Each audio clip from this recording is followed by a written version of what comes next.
Hi everyone, Sarah here. Before we get to the episode, we wanted to acknowledge that it was recorded prior to the passing of Justice Ruth Bader Ginsburg. The first Jewish woman to ever serve on the Supreme Court, Ginsburg passed away last week on the first night of Rosh Hashanah at the age of 87. She was the subject of the documentary RBG, which AJFF screened as part of our Select series in 2018. And which we discuss at length in the Lights, Camera, Call to Feminist Action episode of this podcast. You can find the film streaming on Hulu and the podcast episode at ajff.org/inconversationpodcast. On behalf of the Atlanta Jewish Film Festival, our thoughts are with her family and all those who continue to be inspired by her. May her memory be a blessing. And now we hope you will enjoy this week's episode.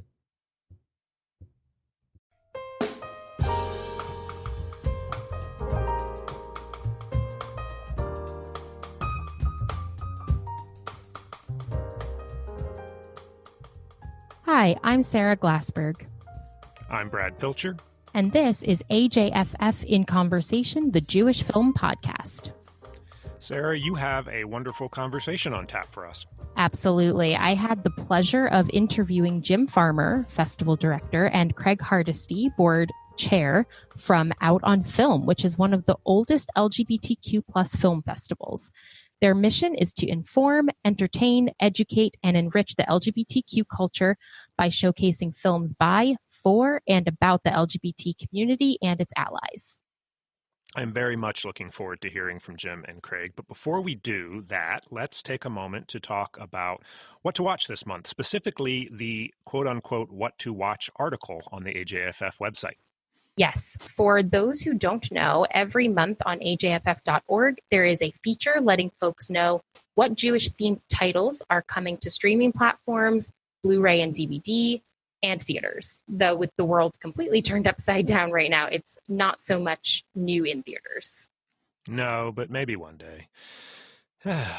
Boy can dream. Anyways, let's get into it. What's new on streaming platforms this month, Sarah? So first up, we have The Birdcage, which is coming to Hulu this month. Robin Williams' character is Jewish in this 1996 film, and it honestly features one of his best performances. He's a Jewish father, and it's this hilarious comedy. I have heard so much about it. Honestly, I have not watched it yet. I don't know if you have, Brad, if you have anything to add, but it's a good pick. It's been a long time since I watched it. It was made back in 1996. It is absolutely Robin Williams at his peak. I don't know how to describe this. Since having a son, when I think back or I go back and rewatch films about fatherhood, they impact me in a totally different way. And I remember at the time, I was a teenager and I had no idea about what it was like to be a dad or to be in a serious relationship when this film first came out. So it was just kind of like funny Robin Williams physical comedy at the time. Now looking at it through the lens of a father who is, trying to figure out how to maintain his connection with his son while also maintaining his relationship and having that sense of rejection, it has a whole poignancy to it that I didn't see it at the time. So I'm excited to be able to revisit it on Hulu. Birdcage is, it's one I've recommended a few times in the time since I've seen it, but I never really thought of it as more than just a funny little light film. It is so much more than a funny little light film, I got to say. Yeah, and the great thing about the What to Watch feature just in general is it always points me in a good direction of things that I could be watching, classics and new releases and so on. And the next example, or rather the next film, is another good example of that. So it's Coastal Elites, which is an HBO original in which Bette Midler plays kind of a New York Jew, and Dan Levy is also in it, who I've talked about at length on this podcast before. He's fantastic. It's directed by Jay Roach, who actually converted to Judaism. So it definitely has, it has a huge cast of other stars as well, Sarah Paulson, Issa Rae, but it definitely has some Jewish touches, and I plan to watch it very soon. Yeah, I think Bette Midler's character is Jewish. It's she may not be the only one. She's just the only one I know who is Jewish. I I'm excited about this one. This is actually a month where most of what's new to stream is classics. It's not necessarily newer, fresher stuff.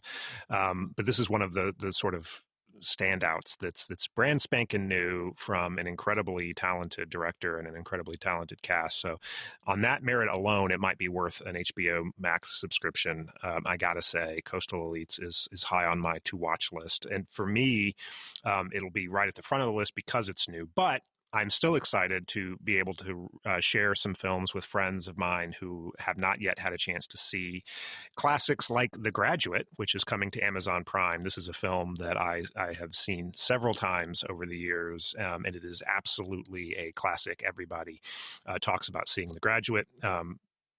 Dustin Hoffman, of course, playing, a young Benjamin Braddock who's college graduate, being seduced by Mrs. Robinson.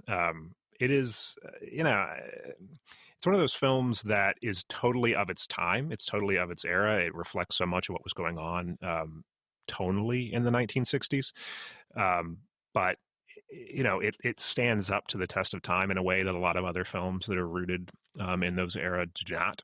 It is just so good. It is Anne Bancroft at her best, Dustin Hoffman at his best, based on a great, novel.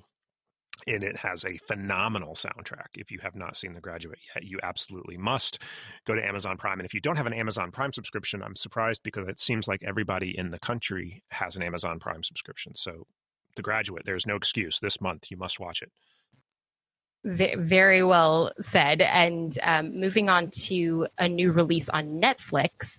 And when I say new release, this is another sort of classic. I think we could talk about that for a second, but it's the 2005 musical comedy, The Producers, which of course was based on the 2001 Broadway musical, which in turn was based on Mel Brooks' 1967 film of the same name that we, again, have talked about quite a bit on this podcast. We haven't really talked about the musical as much, but this film features so many of the original Broadway cast in it, and I think it's sort of become a classic in its own right at this point. And I love when there are film versions of musicals. I mean, I think what we saw with Hamilton is that people are hungry for that kind of content right now, not being able to go to theaters. And even if times were normal, I think having film versions just get these stories and get these shows to a bigger audience. So go to Netflix if you haven't seen The Producers from 2005. And it has Nathan Lane, yes, who was also in The Birdcage. Mm-hmm. Well, I'm curious, Sarah, what you think about this, because it's very confusing. You have a film, then they come back years later and make a Broadway musical about the film, and then and then they make another movie. It's like, what are you doing? But it is very much a different flavor, I think, this film versus the original, versus the Broadway. I mean, what do you think? Like, do you have a favorite version of The Producers? I mean, I still think that there's a reason we're still talking about the original, the classic that spurred all of these, different adaptations. And so I still treasure the original. I've defended it, like I said, on this podcast before. But at the same time, I do think it's cool when there's a musical made that is inspired by something like that. It just brings a new flavor to it. And I think we have to kind of compartmentalize a little bit. I mean, for me, it's almost like they're two different things. Yeah, I think that's fair. I have a sort of soft spot for the 2005 version of The Producers just because of Nathan Lane. I didn't ever actually see the Broadway musical. I didn't have an opportunity to do that. But Nathan Lane is an unsung artist. He is... I've always liked his performances in pretty much everything he's ever done, including The Birdcage. This is like the Nathan Lane month for me, and to really be able to trumpet him and trumpet his performance in The Producers is exciting to me. That's streaming, though. There are other films that are coming out on physical media, and those are a little different. They're not necessarily all classics. In fact, in most cases, you may not have ever heard of them before. Sarah, what are you excited to tell people about that's coming out on Blu-ray and DVD? I will start with First Cow, which is directed by Kelly Reichardt. And this film has a very interesting journey that it's been on this year. It was released theatrically back in March. I think it was in theaters, perhaps in a limited kind of a limited release, but even so, it was in theaters for a very short window before everything closed down. And then a few months later, it got a VOD, virtual digital release. And then now it is on Blu-ray and DVD. So I haven't seen it yet. I'm excited to. It's a 2019 American drama based on Jonathan Raymond's novel, The Half-Life.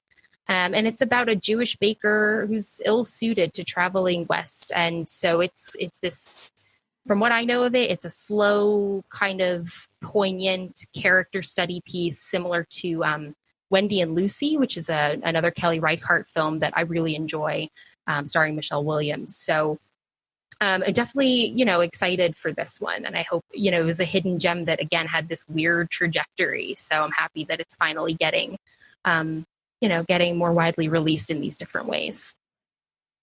Yeah, it feels like a film that was jinxed, but also a film that maybe jinxed itself. I have not seen it either, and I will confess to being slightly less excited, but that's mainly because it just seems like the hardest film to market on earth. I remember seeing the posters up for it at theaters back in the days when we would go to theaters and just being like, what is that about? It's about a cow? I don't understand.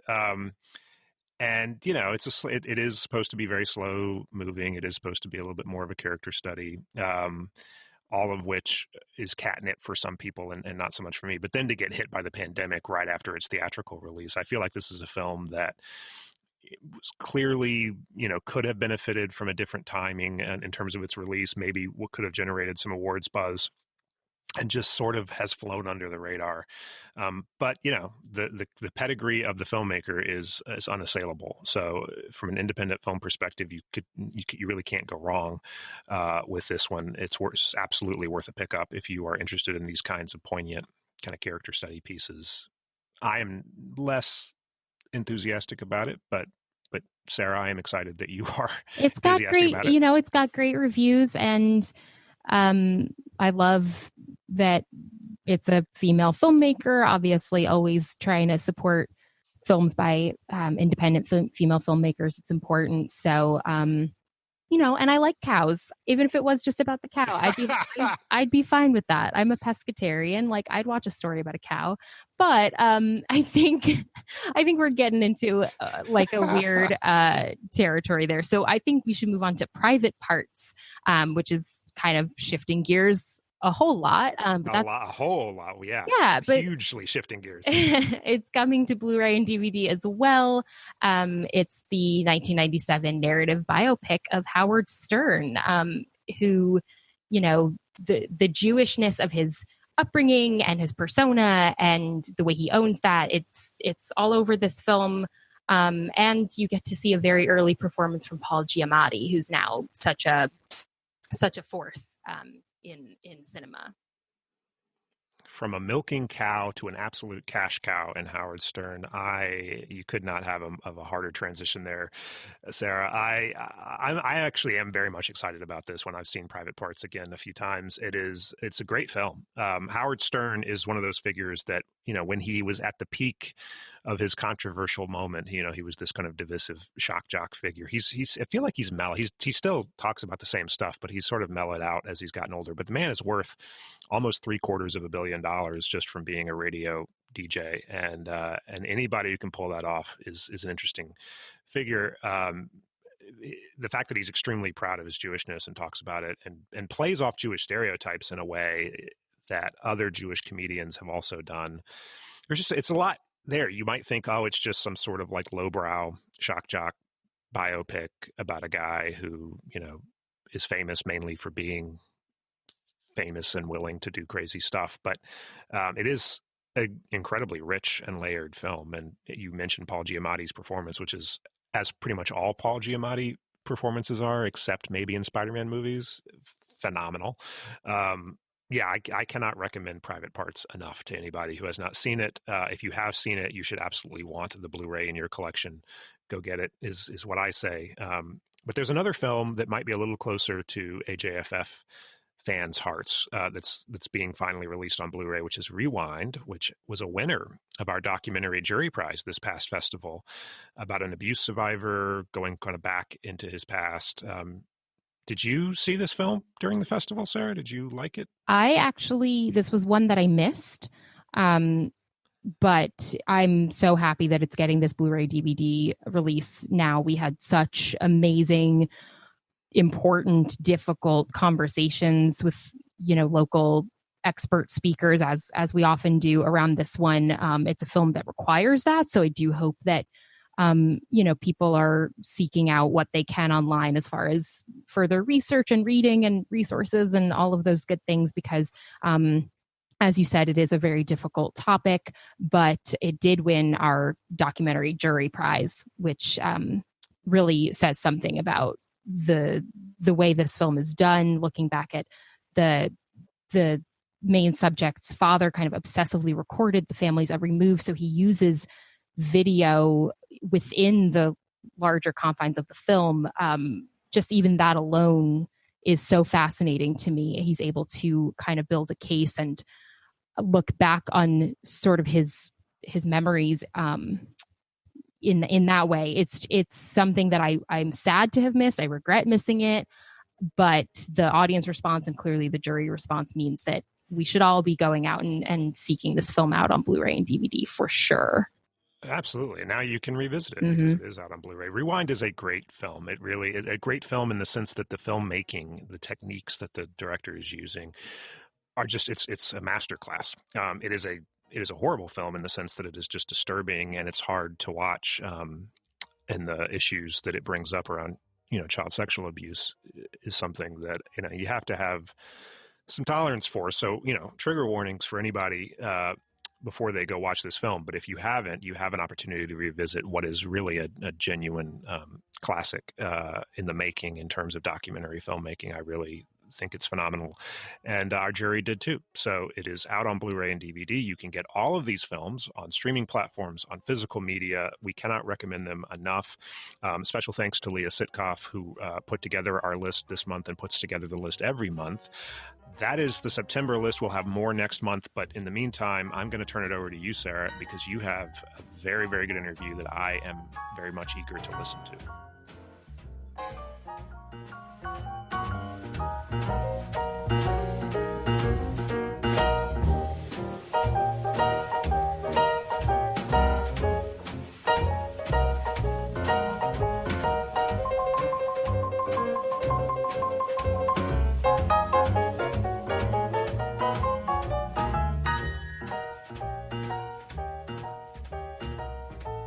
And now our feature presentation for today's episode. I am so thrilled to be joined by two very special guests to give us a sneak peek at the 2020 Out on Film, which is one of the oldest LGBTQ plus film festivals. Out on Film's mission, again, is to inform, entertain, educate, and enrich the LGBTQ culture by showcasing films by, for, and about the LGBT community and its allies. And we'll also chat a little bit about LGBTQ cinema more generally. So with us today is Festival Director Jim Farber and Board Chair Craig Hardesty of Out on Film. Jim, Craig, thank you both so much for being with me today. Thank you for having us, Sarah. Thanks so much for having us. I really appreciate it. So I'm very excited to hear, just to kind of kick us off, what is in store for this year's Out on Film? What are some highlights in the lineup that you'd like to share, things you're especially excited about? And I guess most importantly, how can audiences watch these films? I think we are just really thrilled for this year. We have gone virtual, so people can watch the films on demand from the comfort of your home or wherever you may be. And that can be accessed through our website, a direct connection to our virtual cinema. So, we've worked through the pandemic like everybody has, trying to switch from an analog to a digital world. And I really think we've been successful in doing this. And we're really excited to start on Thursday. I think Jim can talk a little bit more about like some of the films he's picked to to highlight through this festival. But I think there's so much for everyone that I think that people will really, I am hopeful that people will really experiment and kind of look for things that they may not have thought, I'm going to get in a car, drive through Atlanta traffic and park to go see, but take some chances on some films that look interesting, that would give them a really rich and different experience than they otherwise might have had. Yeah, I'll mention a few movies right now that are part of our lineup that are very exciting. One of my absolute favorites this year is Shiva Baby. It's actually premiering at Toronto this week. It's a really dark comedy about a bisexual Jewish young woman who's sitting Shiva. And while she's there, she runs into her sugar daddy as well as her ex-girlfriend. And it's just a very dark comedy about a young woman just trying to figure out her life, her professional life, her relationship with her parents, what she's going to do moving forward. And it's just very dark, funny, and very humane. It's got a terrific ensemble cast, including Polly Draper, a 30-something, and Jackie Hoffman. It's very, very, very, very funny. I also, another film that we have that I think is definitely very appealing is a documentary called Army of Lovers in the Holy Land. It's about a queer disco pop band called Army of Lovers from Sweden, who Army of Lovers is sort of a combination of, I'd say, the B-52s, ABBA, and performance art. They were really well-known decades ago, not so much now, but the lead singer, Jean-Pierre Barda, decides to move to Israel. And it's really about his move and looking back at his life, his career, and the transition, and sort of joining together with all three of them together and just moving forward. It's really very well done. It's sort of campy too, and it's very well done, and I think it's kind of irresistible.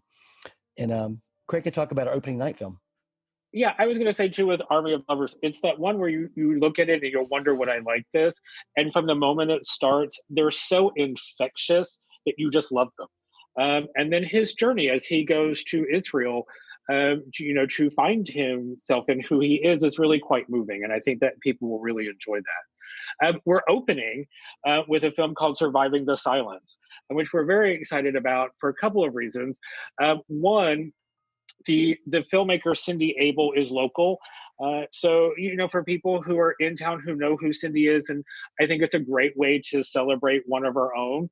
And the movie itself is a documentary that follows Colonel Pat Thompson, who was an Army nurse who also was a closeted lesbian because it was during the time of Don't Ask, Don't Tell, who meets Barbara Brass, and they become a couple. And it's really about how they navigate their relationship when she's in the Army and closeted, and Barbara, who, comes from an immigrant family whose parents had survived the Holocaust, who is used to a different way of living more openly, and how they navigate their relationship, as well as how Pat sits on the tribunal that is hearing Colonel Greta Kammermeyer's discharge hearings for being a lesbian. So it's very moving. It's very topical. It celebrates now, that milestone of 10 years of the repeal of Don't Ask, Don't Tell. And it's really, I think it's a really extraordinary story about how these women came to be the catalyst for overturning that policy. Wow. All three of those sound so fascinating. I'm glad that you highlighted those especially for AJFF audiences. I know that they'll certainly be interested in looking into those. Something that this makes me think of, though, is that all three of those, from the way you've described them, are so different from each other in terms of, documentary versus narrative and just tone and genre and where the filmmakers are from. So that kind of leads me to wonder what is the state of LGBTQ cinema today? What trends are you seeing? What are some of the challenges you think these filmmakers might be faced with? And kind of what's the future of LGBTQ filmmaking based perhaps on what you have been seeing in programming and planning for this year's festival? So Jim, I'll start with you if you want to take that question. I'd love to hear your thoughts on that. I'm very encouraged by the future of LGBTQ filmmaking. It seems like every year it's always more of a challenge in programming our such because we have so many more films. What I love about this year is that we have it's such a diversity. We have films from all over the world. We have films from Atlanta, all over the country. We have, as you mentioned, we have, a sort of traditional documentary. We have a dark comedy. We have Army of Lovers, which is sort of a mockumentary of sorts. It's just very campy. And what I'm seeing these days is there's just so much more diversity in the people who are making these films. We're not quite where we need to be yet, but I remember maybe 5-10 years ago, I'd say 95% of what we got were films by white men. And now that we still have to improve that, but we're getting a lot more diversity in the filmmakers as well as the themes that people are talking about when they make these films. That all does sound super encouraging. Craig, did you have anything to add from your observations? Or I think it's like the stories that are being told are so varied. So we've, as a community of artists, we've moved. We still have coming out stories, but we also have so many more stories about how we live in the world as LGBTQ people, about how we experience the world, how we live and how we love and how we grieve. And I think the way that we have expanded the storytelling and the stories that we are telling has really broadened in the best way possible. I think for the future, I think that and I think any independent filmmakers are going to experience this no matter what your community is, but I think it's financing to get, your films made. It's always going to be a struggle for independent filmmakers. But I think the drive and the number of voices that are now being heard and the stories that are being told, I think makes me very hopeful for the future of the cinema. That's awesome. I love that. And what I'd like to close us out with, and I'll kind of go into my personal favorite out on film story, but AJFF has, of course, had this awesome partnership with you all at Out on Film, in the past. One of, again, my favorite sort of AJFF Out on Film memories was last year's screening of the documentary Circus of Books, about a Jewish couple who in the 70s end up owning this iconic gay porn bookstore in Los Angeles. And for anyone who hasn't seen that film, it is on Netflix. Please go watch it. But when you showed it Out on Film, it was directed by this couple's daughter, and she and her parents were Skyped in for a Q&A. And this film is just so powerful in the specific way that it shows the intersections and interplay and tensions as well between LGBTQ identity and community and culture and Jewish identity, community and culture. And I just remember the audience was packed with both Out on Film and AJFF attendees. You could tell that they were just kind of commingling, having this shared experience together and engaging in this dialogue. So that's all to say. I would love to hear from both of you. I kind of voiced my thoughts on this, but I'd love to close us out with your thoughts, both of you, as to why these stories and the festivals that help bring them to audiences are so important. Stories that show the intersection between different communities, and in particular, the Jewish community and LGBTQ communities. Yeah, I think, that night, I'm so glad that you brought that up, because that night was just terrific.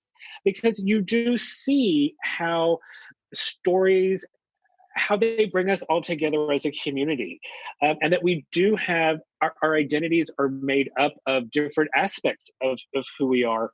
And when you can come around a film like Circus of Books, that really does talk about, what is it like to be in the LGBTQ community? What is it like, to be a lovely Jewish couple trying to make a living and buy a gay adult bookstore, and live in a community that is kind of alien to you at first. And I think it shows the beauty of our humanity in the ways that we're able to navigate, and really highlights our commonalities rather than our differences. And I think that makes it really special. And I think when you can find stories where you do have that intersectionality about, what does it mean to me to be gay? What does it mean to me to be trans and Jewish? What is that experience for me? And as a gay person, what is it like watching somebody trying to navigate those worlds? And as a Jewish person, what is it like for me to watch a gay person trying to navigate these two worlds? And I think that's the power of storytelling. Sara, can I share a funny story? When we showed Circus of Books last year, we tried to get Rachel Mason, the filmmaker, to come down here, but she was just slammed. So we planned a Skype Q&A, and it was going to be with her parents. And she didn't want us to tell that her parents were going to be there. It was going to be a surprise. So the day before we were working on the Skype, it just completely would not work. It was a fiasco. And we were thinking, we're going to have to cancel the Skype. But we tried it several more times, and luckily it worked. But it turned out to be a tremendous screening, and everybody loved the Q&A. But the day before, we were absolutely convinced the Skype was not going to work. So we were freaking out, but luckily it did work. So we were happy about that. And her parents didn't know. She completely surprised her parents. Yeah, I think I remembered this from last year, actually, that you had said, oh, we did not know that this was actually going to get off the ground, technology. And look where we are now, having virtual festivals, which I can only hope, even with glitches and learning curves, they do afford us all more opportunities to, to seek out films that we might not normally sit in Atlanta traffic for, as you said, and just experience new things, even if we are on our laptops, on our couches. I think the strength of the storytelling and the ability to have stories that bring us all together, even in this new form, I think is really, there's opportunities there. I think that, I will miss the in-person component this year of seeing everybody, seeing our community, seeing the filmmakers. But I have to admit, it's exciting to me that we'll have a bigger reach this year. We can reach people all over Georgia. We can reach people who might not be able to drive or have difficulties, who work odd hours. So it really is exciting to me to be able to reach people across Georgia. And a couple of times we'll be able to, have events and conversations that reach people all over the nation. So that's tremendously exciting for me. And having lived through the trauma of the Skype interview and getting it working, it's given us a lot of confidence to do a lot of live streaming Q&As with a lot of filmmakers over the course of the 11 days. That is truly so exciting. I know I'm personally looking forward to it. Is there anything else you want listeners of this podcast to know before we let you guys go back to prepping and planning for the Out on Film? I mean, I would just say that another component I'm happy about this year is the fact that we have 16 shorts programs, and we always try to showcase a lot of short films, but we have so many that oftentimes we're showing shorts at 12 noon or 2 in the afternoon, and very few people can come to a shorts program at 2 in the afternoon. So we're having our shorts programs online for the duration of the festival. So I'm excited that people will be able to see those maybe for the first time and appreciate this. Because the shorts that we show are literally, a mixture of films from all over the world and from here, documentaries. I think shorts definitely don't get enough love. And I think, as you said, there are opportunities here. And with that in mind, before I do let you guys go, we'll add this to our show notes for our listeners to take a look at. But can you just let us know where our audiences can go to get tickets and how that'll work a little bit more in detail? Sure. You can go to www.outonfilm.org. And right on the homepage, there is a button where you can, it'll say, check out the 2020 festival, which takes you right into the film guide. You can peruse everything we have to offer. You can click on the films and purchase tickets right from there, watch the trailers, and kind of just explore everything that we have to offer. And it's just that one link through the website. Amazing. Well, again, I should let you both go. I am so excited for Out on Film 2020. I know our listeners will be, and I can't thank you both enough again for being with us today. Thank you very much for having us, Sara. Thank you so very much for having us.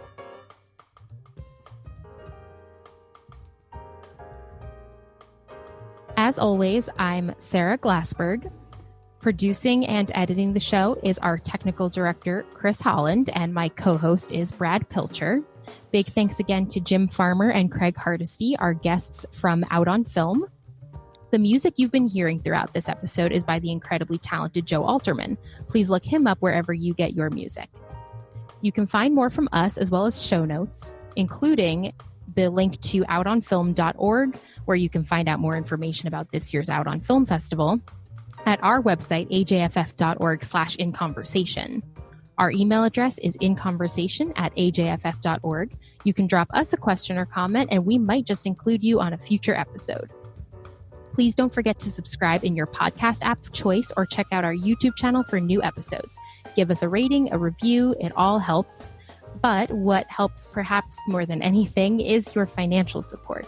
We cannot continue to do this podcast or any of our other digital programs without the ongoing support of listeners like you. If you are willing and able, please consider making a donation at ajff.org/inconversation. And don't forget to tell your friends about the show. Until next time, goodbye.